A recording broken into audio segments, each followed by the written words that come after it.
Oi pessoal, tudo bom com vocês? Desculpa a luz, eu tô gravando esse vídeo já à noite, mas eu resolvi gravar esse vídeo pra conversar um pouco com vocês sobre quando eu cheguei aqui no Japão. Porque vai ter algumas coisas que podem servir de alerta pra você que tá vindo pela primeira vez, né? Eu sou 100% brasileira, eu não tenho descendência nenhuma. Eu me casei com um descendente de japonês e nós viemos pra cá logo que eu fiz 18 anos.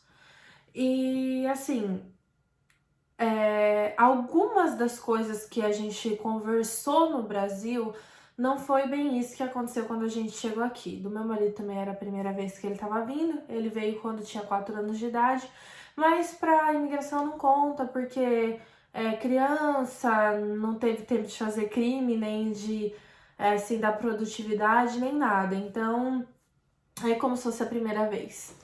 E aconteceram algumas coisas que eu não imaginava que iria acontecer, né? Quando a gente resolveu vir, nós procuramos uma agência de turismo, de viagem, que faz esse serviço de achar uma empreiteira, um trabalho para você antes de você vir para cá. E foi tudo combinado, a gente queria um apartamento com 2 quartos, que a gente queria que eles buscassem a gente no aeroporto, a gente já queria chegar aqui empregado. E no Brasil foi muita conversa, assim, falaram várias coisas, falaram que quando a gente chegasse aqui a gente ia ter que fazer vários exames. Nossa, mas falaram muitas coisas, nos prepararam muito. Só que chegou aqui e não foi nada disso. Eles falaram que quando a gente chegasse, a gente já ia estar empregado, a gente ia estar no apartamento que a gente escolheu. Ia ser tudo de uma maneira. Isso que foi uma empresa, assim, muito reconhecida, mas eu nem acho que a culpa é deles, assim. O que eu quero dizer pra vocês? As empreiteiras que trazem pro Japão, não são todas, tem muitas empreiteiras boas, mas ali no meio também tem algumas empreiteiras que são duvidosas, que prometem uma coisa quando chega aqui é outra, que não são confiáveis. Aí você fala, ai, como é que eu vou descobrir? Vou jogar lá nos grupos do Face? Então, até bom, porque nos grupos do Face eu já vi o pessoal comentando, ai, a empreiteira fulana de tal é boa. E o próprio pessoal da empreiteira, os chefes, indo lá comentar que, ai, é maravilhosa, e você pensa que é maravilhosa e vem, né, com esse pensamento. Eu acho que vocês têm que pesquisar muito e vir com os pés no chão e atento aos detalhes. Esse não vai ser o único vídeo que eu vou fazer contando assim sobre isso, dando alguns alertas. Então já se inscreva aqui no meu canal e fiquem de olho nos próximos vídeos que eu vou estar contando algumas coisas para vocês que não são normais. Que se acontecerem, vocês têm que ficar de olho e ir atrás dos direitos de vocês, pular fora dessas empreiteiras, porque é furada. Então eu vou começar agora a contar a minha história. A gente veio, depois de enfrentar quase 48 horas de viagem, nós chegamos no aeroporto e uma mulher estava esperando a gente e a gente pensou que essa pessoa iria nos trazer até a nossa cidade que a gente iria ficar. Aqui no momento era Iwata, a primeira cidade que a gente chegou. E essa pessoa simplesmente colocou a gente no ônibus e falou, olha, vai dar Hamamatsu, quando na cidade seguinte vocês descem. E a gente ficou meio perdido, porque a gente não entendia o sotaque, tá? Você que tá vindo a primeira vez ou que não conhece assim o Japão, quando o seu ouvido não é acostumado a ouvir esse idioma, mesmo uma palavra super fácil é difícil de entender, porque você tem que estar acostumado com o jeito de falar, e nós não estávamos. Então, aí já começou o desafio, 48 horas de voo, nós super cansados, caindo de sono, entramos num ônibus e, sabe, sem saber direito onde ia parar. E assim, a trancos e barrancos chegamos e fomos colocados num apartamento. O pessoal esperou a gente no ponto de ônibus, nós descemos, tudo bem, e levaram a gente para um apartamento. Só que não era nada do que a gente tinha combinado. A gente tinha combinado que era um apartamento de 2 quartos, ou que a gente, acho que na época ainda falaram, quando chegar lá eles vão te mostrar vários apartamentos e você vai escolher. E chegaram e falaram, não, esse aqui é o apartamento de vocês. Vocês são casal, é o kitnet, vocês não vão ter 2 quartos. Então já foi assim uma conversa assim um pouco diferente. Então deixaram a gente lá na kitnet com as 4 malas, mal cabia a gente lá com as malas enormes que a gente trouxe. E beleza. Depois disso, outras conversas foram surgindo, como por exemplo, a gente, e quando que a gente começa a trabalhar? Aí eles, vocês não têm emprego, vocês vão ter que fazer entrevista, se vocês passarem, vocês começam a trabalhar, senão tá desempregado. E sendo que no Brasil a gente combinou uma coisa diferente, né? É claro que eu acredito que se a gente não tivesse passado, eles teriam arrumado outras entrevistas, porque eles não iam querer perder 2 funcionários jovens, né, pra eles ganharem o deles também. Acho que eles não iriam querer perder assim, né, logo de cara. E aí aconteceram muitas coisas, por exemplo, a gente combinava horários deles irem pra passar pra pegar a gente, eles não passavam. A gente precisou comprar as coisas de início, gente, panela, de arroz, coisas de início de casa, vassoura, essas coisas. E, tipo assim, a gente combinou um horário, o pessoal da empreiteira chegou 2 horas depois, largou a gente dentro de um Cais Home, que, pra quem não sabe, é uma loja de departamento enorme, que tem de tudo lá dentro, material de construção, de tudo, e falaram, vocês têm 20 minutos. Acha que vocês querem? Comprem, porque em 20 minutos eu tô indo embora. Se vocês não tiverem comprado, vão ficar aí. Tipo isso, sabe? E assim, eu, assim, tento perdoar, sabe? Mas às vezes de lembrar as coisas é difícil. Porque aí foram acontecendo outras coisas, né? Depois de muito tempo batendo pé, mais ou menos 2 meses que a gente tava aqui, eles nos mudaram para um apartamento de 2 quartos em outra cidade. E melhorou um pouco as coisas, né? Porque era muito pequeno mesmo, era muito apertado onde a gente estava. Apesar de ter uma boa localização, não dava, era muito difícil, assim, a situação muito longe do trabalho. Eu fazia 3 horas extras por dia e o transporte passava 1h30 antes de começar o trabalho na minha casa. Então eu levava 1h30 para ir, 1h30 para voltar. E era muito difícil, assim, complicado, né, o dia a dia. E assim, a gente foi vendo que várias coisas não eram como tinham nos prometido. Por exemplo, uma coisa que me falaram que me deixou muito bitolada, eu era muito inocente, sabe? Tipo assim, no Brasil já tinham falado, lógico, tenta não engravidar, porque é difícil e tal, normal. Só que quando eu cheguei, a conversa foi super, assim, ameaçadora. Se você engravidar, tá na rua. Você, suas coisas, sem trabalho, sem nada. E eu fiquei, tipo, muito amedrontada. E sendo que é uma coisa que não vai acontecer. Se você ficar grávida, aqui tem lei, assim como no Brasil. A empresa não vai te mandar embora. E especialmente aconselho a todos vocês a pagarem o seguro de saúde desde que chegarem aqui, sempre que tiverem com essa possibilidade de estar pagando seguro de saúde, porque aí ainda mais, a empresa não vai te mandar embora se você ficar grávida. Lógico que ninguém vai gostar, porque, né, você vai ter que sair de licença maternidade e tal. Mas a empresa não vai te mandar embora, aqui tem lei, tá? Se uma empreiteira começa a te ameaçar, vocês têm que estar, assim, meio que informados do que pode e o que não pode aqui. Porque não é assim, eles vão fazendo com você o que eles querem, não. Pra você sair do apartamento deles, eles têm que dar pelo menos 1 semana de aviso prévio. Não é assim, eles vão te mandando embora. Você tem direito, se fizerem isso com você, você pode recorrer e ir atrás de seus direitos na justiça. Então, assim, foi algumas coisas que foi acontecendo. Não isso do apartamento, nisso. Eu vou chegar lá. Não foram muito certos, mas eu vou chegar lá. E, assim, foi uma pressão muito grande. E, assim, o meu marido foi mandado embora dessa primeira fábrica e ninguém entendeu o motivo. E aí a gente ficou sabendo que numa outra fábrica eles estavam prestes a perder o contrato porque logicamente não era uma empreiteira boa, né? Então estavam prestes a perder o contrato e precisavam de um funcionário para suprir, para não perder esse contrato. Mandaram meu marido e com isso fizeram ele ser mandado embora dessa primeira fábrica.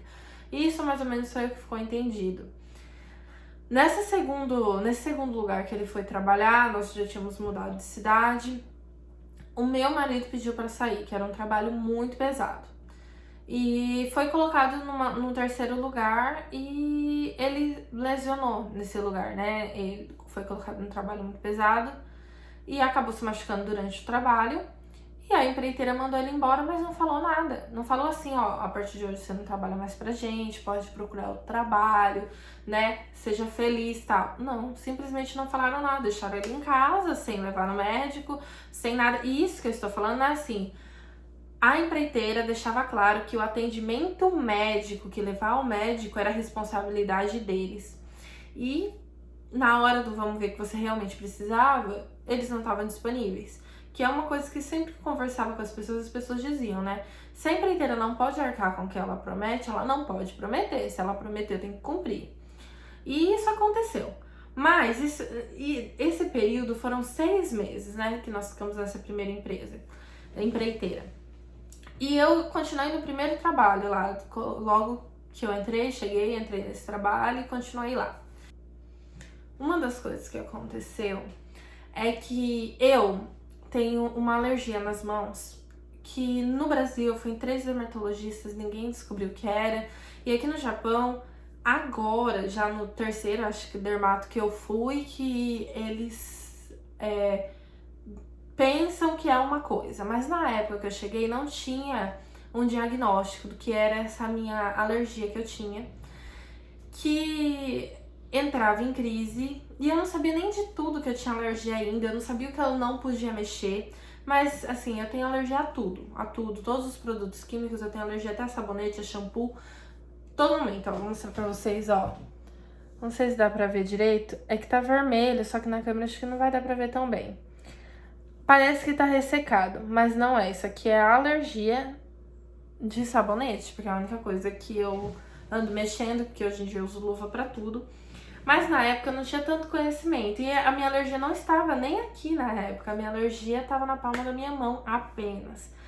Só que chegou um tempo nessa fábrica que a minha mão começou a entrar em crise. E toda vez que a minha mão entra em crise, essa alergia espalha. E assim, naquele primeiro momento era só na palma da mão que eu tinha, só na mão direita. E chegou numa fase, eu fazia borracha, fazia checagem da borracha e colava uns adesivos por dentro.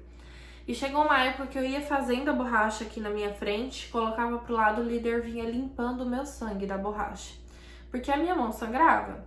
E aí um dia chorando de dor, que eu não conseguia segurar nada na minha mão e tendo que trabalhar. E eles com as ameaças, se você faltar um dia, você tá demitido, sabe? Coisa que eles podiam até fazer, mas, sabe, com tanto emprego aqui no Japão, até parece que uma empreiteira teria só aquele lugar pra me oferecer, sabe? Só que eu era muito ingênua.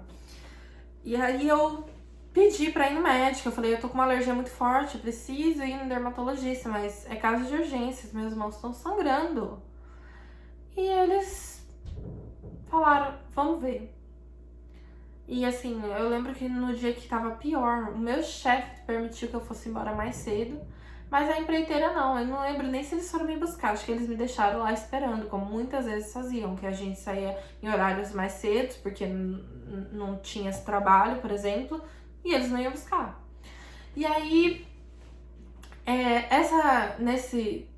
nesse momento, a minha mão entrou em crise, e foi nesse momento que essa alergia espalhou pra dentro dos meus dedos, em cima da minha mão aqui, e pra mão esquerda, que eu não tinha. E essa alergia se espalhou por causa desse momento que não foi tratado. E assim, é uma coisa horrível, eu mexia com borracha, poeira o tempo todo, as mãos abertas sangrando, eu tinha alergia à luva, e eu não podia calçar a luva, aquela mão enchia de poeira, eu não podia lavar, porque eu tinha alergia ao sabão. Então, assim, é uma coisa, assim, muito triste que naquele momento, assim, porque era uma dor física, né? Eu não sei, assim, se as pessoas vão entender, mas realmente fica muito feio. Às vezes a minha mão racha, às vezes ela sai bolhas, depende do produto químico que eu mexi. E na época eu mexia com borracha, eu poderia ter alergia da borracha e não saber. Então foi assim uma fase difícil e assim muita humilhação. Quando eu resolvi sair de lá por problemas maiores que aconteceram, a gente já não era tão inocente, mas já tava perdendo aquela inocência inicial.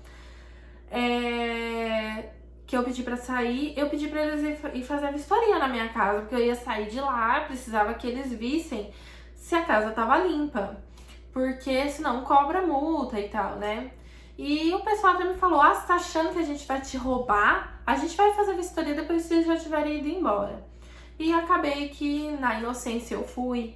E eu, assim, na época era assim, a gente trabalhava um mês e só depois de 30 dias recebia esse dinheiro do mês trabalhado. E assim, a gente já tinha passado por problemas por causa do salário, porque a gente trouxe dinheiro para passar um mês, a gente teve que passar 2. Quando a gente recebeu o primeiro salário, foi só 2 semanas trabalhadas, porque a gente já chegou no feriado de agosto. Então foi tipo 2 semanas trabalhadas, desse dinheiro já descontou tudo, aluguel, água, luz, gastos, e não sobrou nada praticamente, sobrou dinheiro mal para comer. E assim, sempre assim, essa dificuldade com o salário. E o que aconteceu? Quando a gente saiu do apartamento, que a gente falou finalmente estamos livres desse pessoal, eles foram fazer vistoria na minha casa, eu tirei foto de tudo, de como tava, e eles falaram que a casa tava assim, que a gente tinha quebrado tal coisa, X coisa, isso, e reteram todo o meu salário. E eu tinha, tipo, 2 salários pra receber, que eu tinha trabalhado um mês, né, ia receber só no outro, e tinha trabalhado mais um mês fechado, antes de sair. E eles, tipo, você não vai... Vocês têm um monte de coisa pra pagar, vai faltar dinheiro aqui. Vocês vão ter que pagar o que vocês quebraram. E aí, tipo, só que o apartamento perfeito, em perfeito estado. E aí a gente começou a ligar, pressionar, e aí nós dissemos, olha, nós temos fotos de como estava, nós temos fotos de quando a gente entrou, o jeito que o apartamento estava, do dia que a gente tá saindo, que é uma coisa muito importante para vocês fazerem. Tirem fotos de todos os olerites de vocês, de todos os cartões de ponto, o lugar que vocês marcam as horas de trabalho, dos apartamentos, filmem quando vocês entram, filmem quando vocês saem, porque pode acontecer deles quererem sacanear vocês. E foi por causa dessa pressão da gente dizer que a gente tinha provas que eu consegui receber menos da metade do que eu tinha pra receber, porque o restante eles tomaram. E assim, foi muito assim revoltante toda essa situação que a gente teve que passar na mão deles. Eles cobravam tanto que eles queriam de água, o tanto que eles queriam de gás, coisas que a gente não gastava.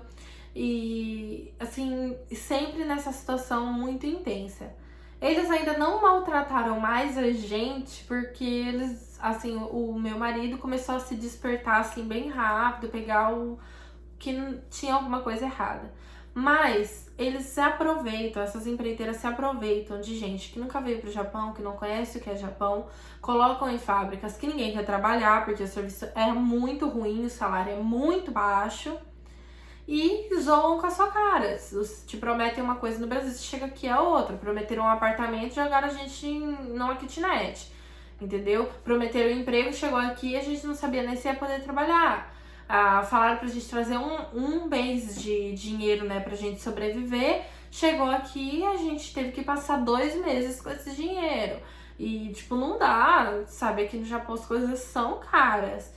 E ainda mais montando um apartamento. Você chegou, você não tem nada, você precisa de tudo. Você precisa de um prato, de uma colher e você, sabe, é tudo de dinheiro.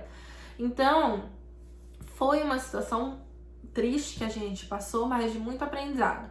Então eu digo pra vocês, não acreditem em tudo que falam pra vocês aí no Brasil, porque chegando aqui pode ser outra coisa. Então já venham ligados, de olhos abertos e comecem a ver se essa empresa, se essa empreiteira não está cumprindo com o que foi combinado no Brasil, já comecem a buscar maneiras de, se der ruim, vocês conseguirem sair delas do dia pra noite, se precisar. Porque é muito complicado, sabe? A gente pagava a passagem, nós éramos financiados, a gente ficou com muito medo deles passarem a perna no nosso financiamento, falando que a gente não tinha pagado, porque eles não dão provas que você está pagando. Eles não dão um recibo final, olha, se encerrou a sua conta. Uma coisa assim, não, é tudo meio que no boca a boca, é uma coisa assim muito difícil e assim, que dá muito medo de dar errado, sabe? Graças a Deus a gente saiu e terminou essa fase. E agora, logo depois disso, a gente percebeu o quão errado estava quando a gente foi para uma empreiteira que era correta, que fazia as coisas direitinho pelos funcionários. Então, tipo, esse pessoal não colocava no seguro-saúde. Então, quando acontecia alguma coisa, era super caro, sabe? Era assim, tudo assim, daquele jeito, do jeito que der, sabe? Só que você não fala essa língua. Se você tá vindo pela primeira vez, provavelmente você não fala essa língua. Você não conhece esse país. Você não sabe andar com as próprias pernas. Você não sabe procurar emprego sozinho. E eles se aproveitam disso pra te humilhar, pra fazer essas coisas, pra descumprir os combinados. Então prestem muita atenção. Logo que vocês chegarem aqui, busquem se informar, sabe? Falem, não, eu sei que isso aí não tá correto, o que você tá falando tá errado, eu sou muito bem informada, eu vim pra cá, mas eu estudei muito. Eu sei que você não pode me mandar embora se eu ficar grávida. Eu quero entrar no seguro-saúde, me coloque. Por exemplo, uma das coisas assim que pode acontecer, e pelo amor de Deus, jamais deixem.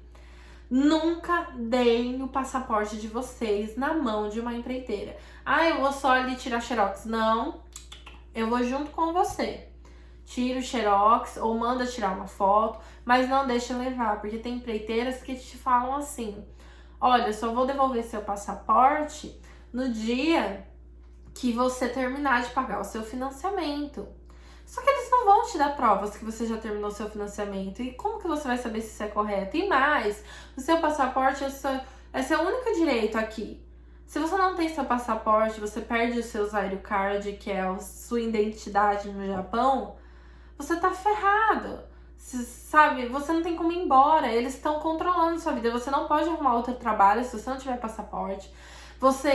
Se acontecer algum problema na sua família ou com a polícia, por exemplo, você precisa do seu passaporte.